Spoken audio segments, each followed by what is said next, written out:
Hello viewers, today we will read the chapter Wind taken from our book Beehive. Wind is a poem written by Subramania Bharti. Actually, Subramania Bharti has tried to tell us about what wind symbolizes here. The wind symbolizes the trials and tribulations everybody face in their lives. Those who are strong in characters, they succeed in overcoming them, but those who are weak, they are destroyed. I want to tell you the central idea of this poem, that the poem is derived from the poet's observation and devotion. The poet, Subramania Bharti, he sees the effect of the wind in general and the wind in stormy weather. When we come to the central idea of this poem, we can say that we should be strong in our mind and body. The wind will be our friend if we are strong. And if we are weak, the wind will be not in favor of us. Actually, after listening to this poem, you will come to know that the wind represents the difficulties. The wind represents the challenges that we face in our life, and we should be ready to encounter them very boldly and bravely. Coming towards the first stanza, that is, wind comes softly. Everybody look at the poem. Wind comes softly. Don't break the shutters of the windows. Don't scatter the papers. Don't throw down the books on the shelf. Here you will find wind comes slowly. Means in this line, the poet requests the wind. The poet urges the wind. The poet appeals the wind, asking it not to blow so strongly that it breaks down the shutters of the windows. Shutters, as you know, that is hinged panels that is used to close the windows or to open the windows, as they separate man from the stormy environment outside.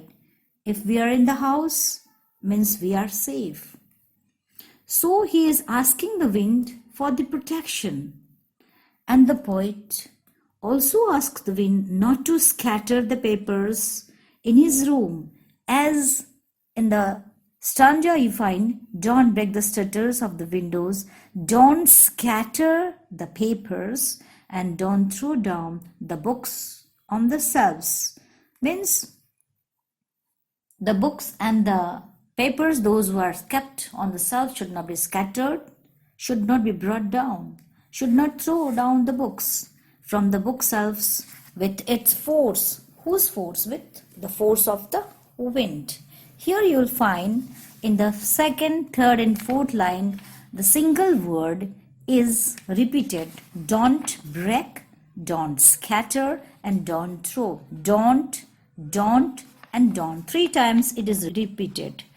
When we talk about the poetic device of the stanza, you will come to know that the word which is repeated, don't, 3 times, that is called anaphora. It means the repetition of the same word in successive lines. So this is the example of anaphora poetic device.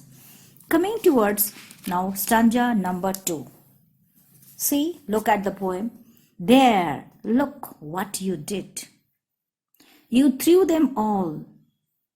You tore the pages and the books. You brought rain again. In the second stanza, it's quite clear that the poet has started talking with the wind. Wind, as we know, cannot talk. But there is a conversation. He says, the poet says, you threw them all. You tore the pages. You brought the rain. It means the poet has used you, and you 3 times. Here also the poet has used the poetic device anaphora. And not only this poetic device, you can say that The poet has personified the wind also, just as the poet is talking with the wind, that you threw them all. Here, in the second stanza, the poet accuses the wind. The poet blames that wind, you threw them all down, them the books. Them means the book. The wind has thrown all the books down, and the wind has torn all the pages. So the poet blames the wind, that wind has torn all the pages of the books, and it is the wind that has brought the rain. Means the wind has brought the rain again. Now coming towards the third stanza, I think it is clear to all.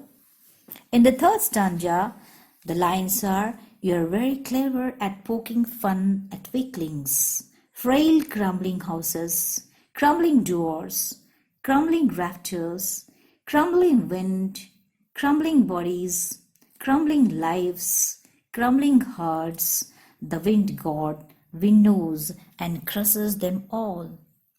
In the third stanza, you will come to know that the poet here speaks in a very subdued tone, in a beating tone, in a crushing tone, in a very conquering tone, to the wind, that saying that it makes mischief whenever it encounters anyone who is too meek, anyone who is too humble, anyone who is too mild, anyone who is too soft to protest against its actions.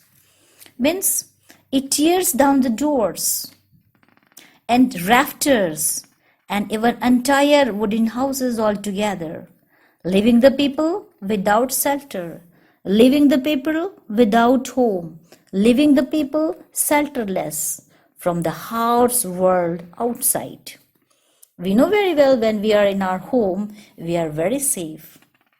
Here the poet wants to say that in our life, means troubles when we face in our life comes as suddenly as the wind, and also leaves suddenly.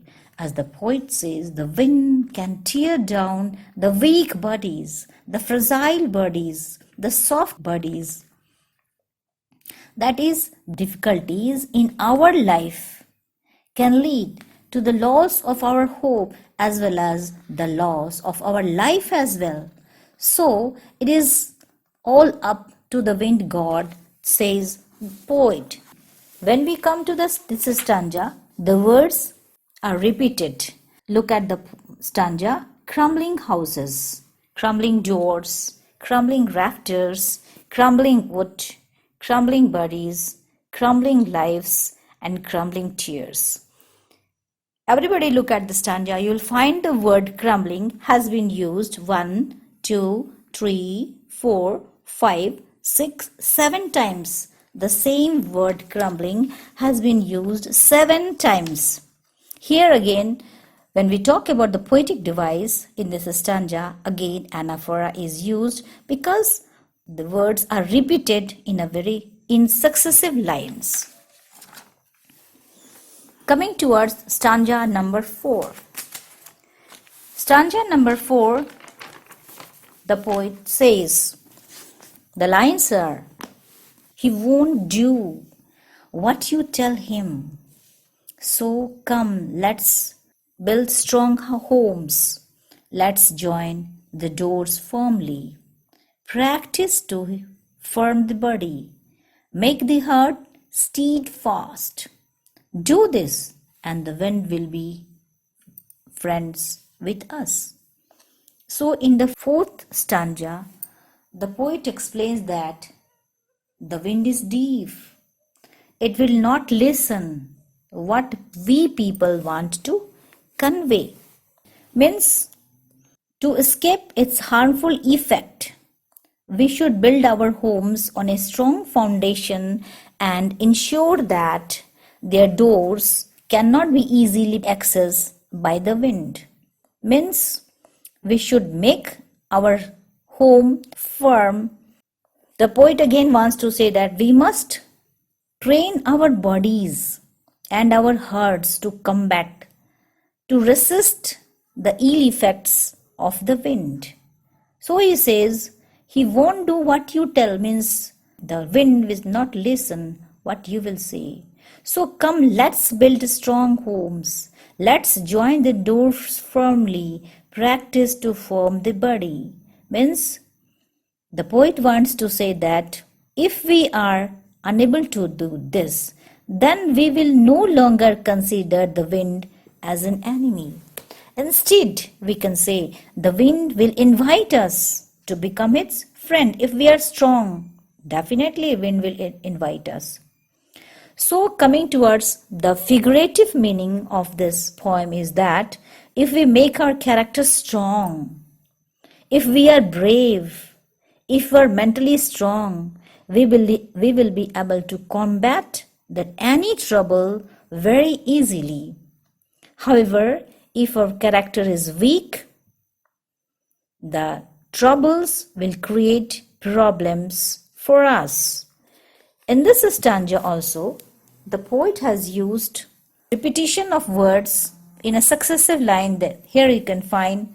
So, let's build, try to find out everybody. So come, let's build strong homes. Let's join. So let's build and let's join.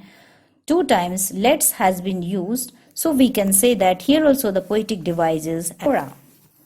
2 new words you find here, that is a firm, that is strong, and steadfast means very strong, firm, determined, determination, it is steadfast. Now coming towards stanza number 5, here it is, the wind blows out weak fires.